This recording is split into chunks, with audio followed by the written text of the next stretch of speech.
Hello and welcome to the Gooner Talk, back again with you guys for another show, for another episode of our Raw Reaction series, our preview show, which we look ahead to the next game, which of course is the last game. I'm joined by one of our fantastic expert members. It's Kane. How you doing, mate? Are you well? Not bad. Know yourself. Good to be back on. Yes, good. It's been a while, fella. It's been a while, but it's good to have you back. Yeah. I mean, I'm sure you're still in kind of mourning, of course, knowing that Hector Bellerin's not going to be involved, and you may not ever see him again, is where we're at. So, how'd you feel? Yeah. To be fair, it's time to go, but it is a bit upsetting the fact that how long he's been there at the club. But yeah, I'd say the chat box is going mad already, laughing at me. But yeah, no, it's a sad thing to see him go. Yeah, they are going to proper rub it in, especially the Discord server's been giving you no untold sort of abuse so far. It's Vinnie. It's Vinnie. Oh, Vinnie is the wind-up merchant. Yeah, he's the wind-up merchant of the Discord. He's taken over from Christopher Fung. We've not seen Chris there for a while, and I don't know what's happened to Chris. I hope he's okay. But yeah, Vinnie has taken over the Discord of that sort of things. I mean, his editing of faces onto players, just untold, taking the mick out of me. I could take it. It's absolutely fine. But as soon as one day when everyone can meet up post-COVID, he is obviously going to get it absolutely all the stick in the world from everyone. So prepare for that, Vinny. But of course, we are playing the last game of the season tomorrow. It's been an absolutely disgusting season. It's been the worst in my living memory, quite clearly. Is it for you? Are you just glad at this point that it's coming to an end and we can focus on the transfer window and next season? Yeah, to be honest with you, as we all knew, the league was over a long time ago. All our hopes were in the Europa League, and the second that semi-final was done, that's kind of been where most of us would kind of just be like, yeah, let's get this season over and done with. And then there was last week, obviously, or during the week, we had a little bit of hope with West Ham, hoping that they'd lose to give us something to look forward to tomorrow. But Europa League is now completely gone as well, so we're looking forward to the Europa Conference League, or even beating. Are you excited Spurs. about that? Not really, but I am looking forward to beating Spurs. Hopefully, I think Leicester are going to do it tomorrow, because Champions League is still in their sights, so it should be interesting tomorrow. How far we've fallen that we are now the team that needs to do others favours to get into the Champions League. Used to be us hoping on other people to get into the Champions League. West Ham back in the day beating Spurs so we could get top four, and yeah, it's sad how things have fallen. Fingers crossed they can turn around. But I mean, for you, when it comes down to this dynamic of would you rather finish above Spurs and get in the Conference League, or not get in the Conference League but you don't finish above Spurs? How have you kind of come to terms with either of those two options? To be honest, we're Arsenal fans. At the end of the day, we want to beat Spurs. Spurs is the main. It's not the main thing. We want trophies. But like when our season's so bad and we're getting stick, like saying that, oh, go down there with Fulham and them, like we're now have a chance of beating them. We have a chance of beating them. Let's do it. And sure, Kane's planning on leaving as well. So if he leaves and we beat them with him, I'll be happy out.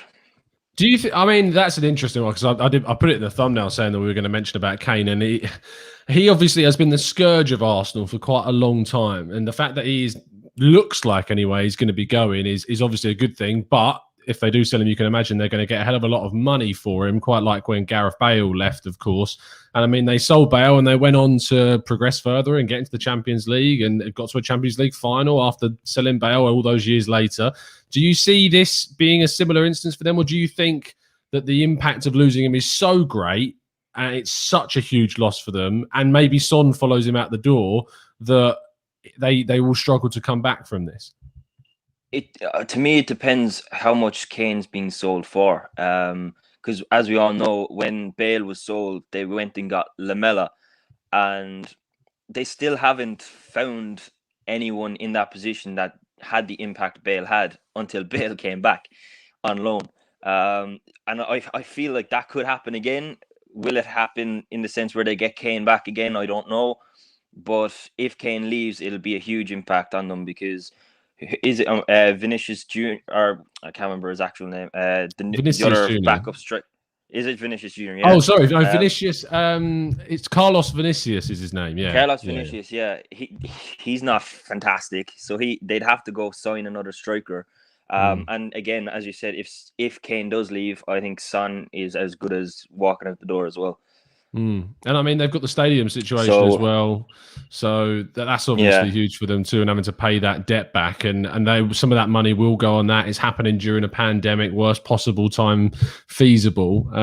So it is. I think it's going to be good for us, not good for them. But they just always have a kind of a way of like like a bee at a table when you go out for dinner, and it won't leave you alone, or a wasp. Let's not be mean to bees. Wasps are the real enemies of us during the summer, and they just won't leave you alone at a table. That's like Spurs for Arsenal fans, is they just find a way of always just buzzing around and not going somewhere. So you never know, they might come back from that. But I mean, the other team, of course, that's in for this is Everton, that we're competing with, and they, of course, are under Carlo Ancelotti, who, if you would have said at like Christmas time to fans about Ancelotti, they were raving about him, going mental about Ancelotti, saying Arsenal should have gone out and got him.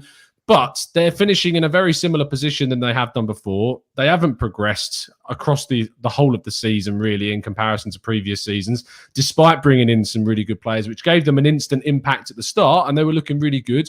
But they have trailed off. And I think I remember sitting here quite a while ago with Drew, and I know Drew will sit here very smugly saying that we talked about the fact that they've been performing at their absolute maximum for a long time, and it will drop off. And lo and behold, it has dropped off. Do you think people did overhype Everton, and where they are kind of finishing where they are about as a club right now? I don't think we overhyped Everton. I just think that we overhyped them in the sense of how good of form Calvert-Lewin was in. Calvert-Lewin was scoring all around him at the start of the season. We were all saying he was going to win the Golden Boot at the end. Same as James Rodriguez. We were all saying how Arteta should have went out and got him for Arsenal instead. And I actually just had a chat with one of my friends earlier on, and he was saying how Everton even had a song about them being top of the table and everything. So it's a little bit funny, and he calls them the champions of October. So yeah, no, it's Everton are a great side. I think they, like, when they got Alan Decore, I thought they had a great transfer window. But I don't know what it is. I think they still need time to gel together or something, or was it due Alan's long injury? But I think they'll be a good team again next year. Just see if Ancelotti actually stays.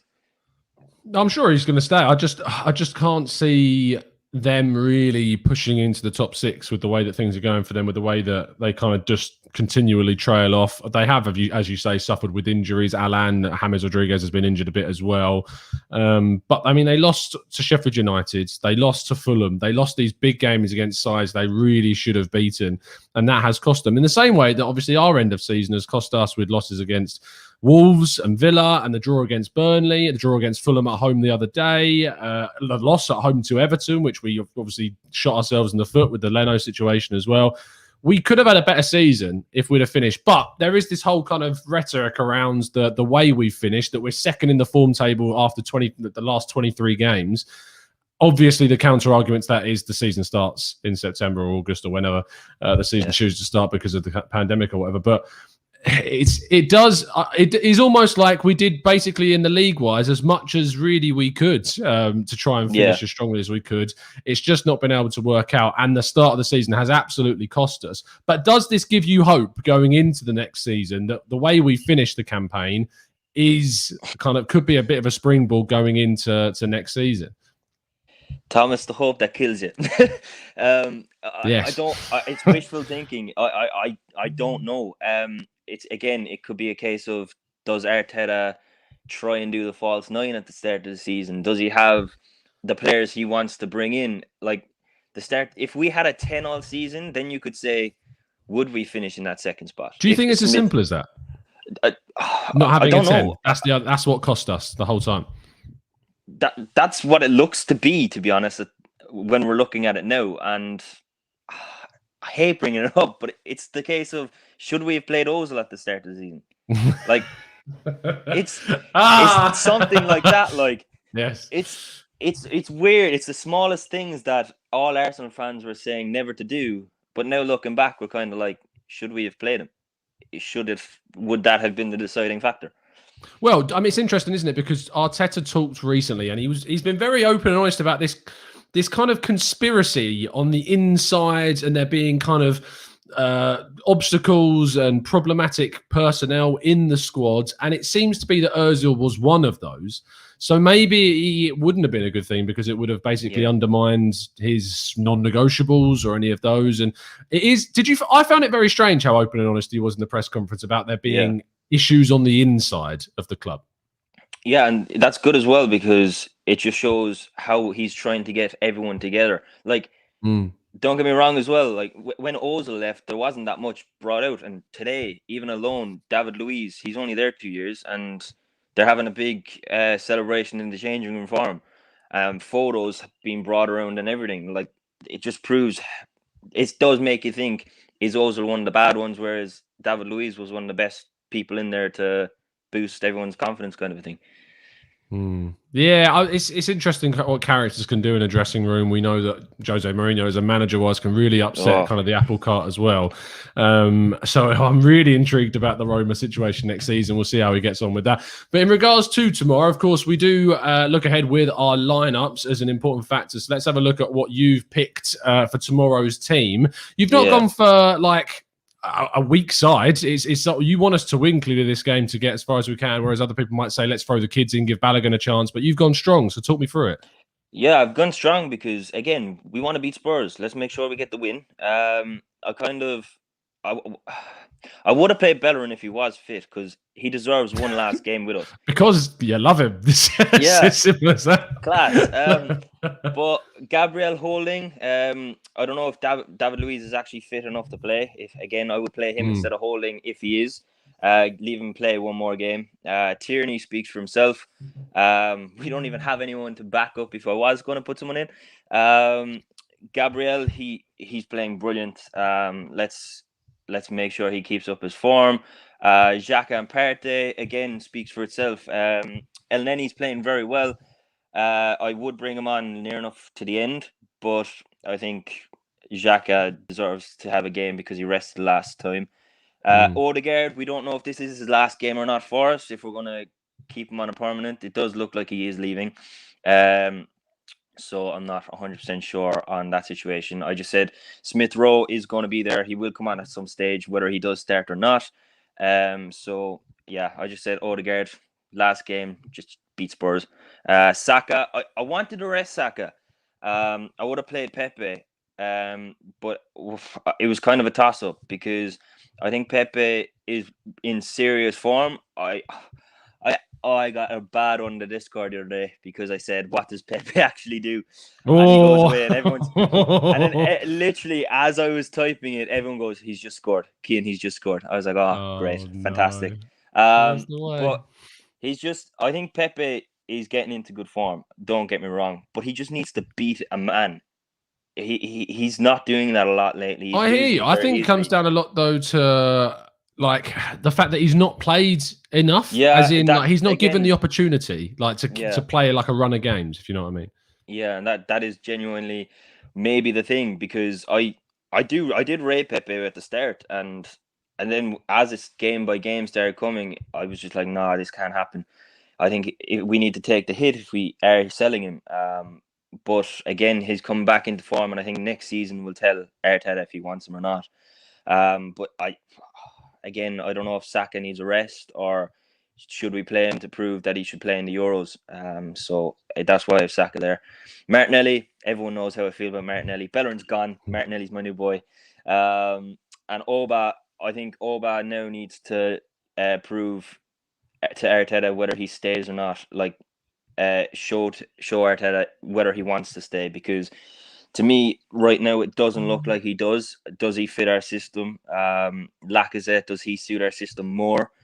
And I think even if Arteta does want this game to go well, I'd nearly play Oba first half, Laka the second half, and see how balanced it is with both. Because again, tomorrow is just let's hope we beat Spurs on the table, but it's also try and see who cares of a nothing game before we can figure out who cares about a full competitive game. Yeah, Yeah, fair enough. I'll show you through my team, and we can go on to that. So let me just click this over.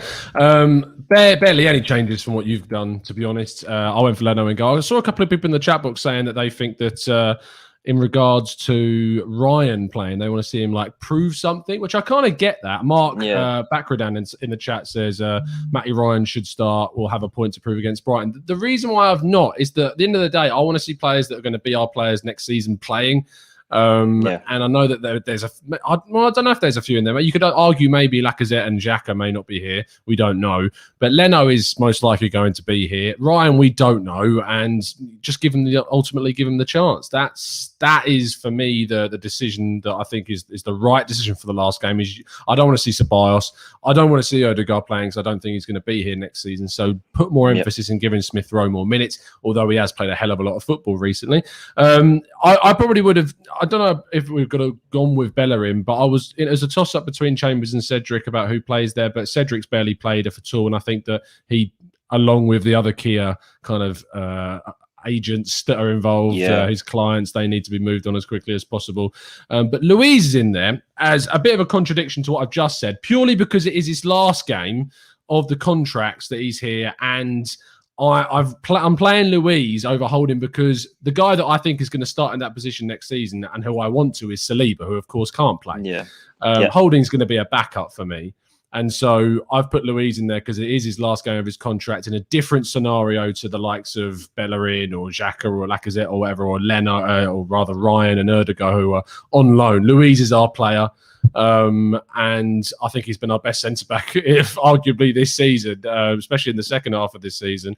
So him alongside Gabriel, I think gives us the best opportunity to win that game with those two in there. Tierney at left-back is obviously really important for us because without him, we are pretty screwed. It's probably fair to say. Granit Xhaka, Partey are obviously putting themselves in the middle, although El Neni has done very well recently, and Partey's been a bit up and down. Smith Rowe, as I've said already, I'm putting the time and effort into him. And so I think that it's important that he gets that opportunity to get more minutes and to play more opportunities and develop more. Pepe I've kept because, I've put him in there because I think Saka needs a bloody rest. I think he's played so much football that he just needs a rest at this point. And I think that Pepe deserves to play after his game in midweek. And if we want to get a couple of goals, they're hopefully going to come through him. Martinelli, of course, give him more minutes, let him play. Get those minutes up and develop as much as possible. And Lacazette, because to be honest, I don't think we're going to sign a striker this summer. I think that both Lacazette and Alba are going to say we're not going to look to bring someone in. I'd be very surprised. And Lacazette is the one that I'd like to see probably get a 1-year deal extension and move forward to be our main striker over Aubameyang in this system, because I think that he is giving more to the team than Aubameyang has, especially this season.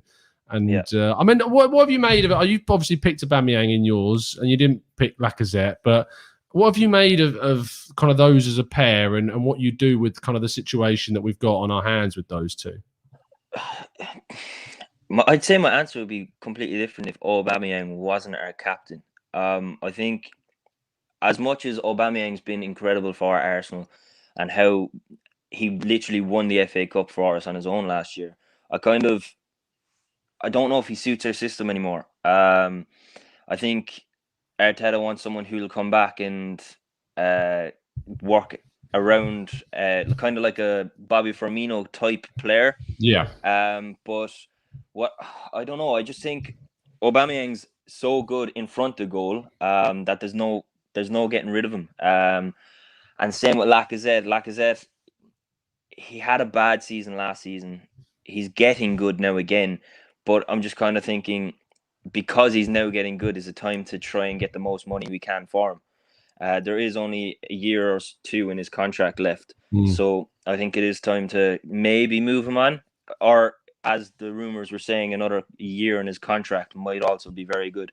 But it's hard to tell. Like I personally feel like there is other positions in the team that we need to work on getting first before moving any further. But like when people were saying get rid of Leno and our striker, I think are okay for now. We need to get other positions first. Yeah, fair enough. I'm just responding to some people in the chat box having a discussion about kind of positions in the play. And one of those comments was from Fowler, who says, based on my theory about Edu and that we should get obviously Kia's agents out. Edu is obviously as Kia is his agent. Rather than that, I just want to see Edu sack him off basically and just be like, no, you're sacked. You've done a really bad thing to our club and you're my agent. And I'd rather move on to different representation. That's very unlikely, but that's what I would like to see happen rather than, of course, Edu leaving. So I think Edu's doing a right job at the moment. Yeah, more than an all right job. Let's see what you guys are saying in the chat box. Ansgar says, how about playing Nelson? It's really sad at this point, this situation. I don't think he deserves a chance. I don't think he's taken the opportunities that he's been given so far. No, I don't either. And even that when he's playing with the under 23s, you don't see him on the score sheet. You don't see him doing 10 out of 10 performances. He hit a free kick, I think, in one game, but it's not. It's a bit different.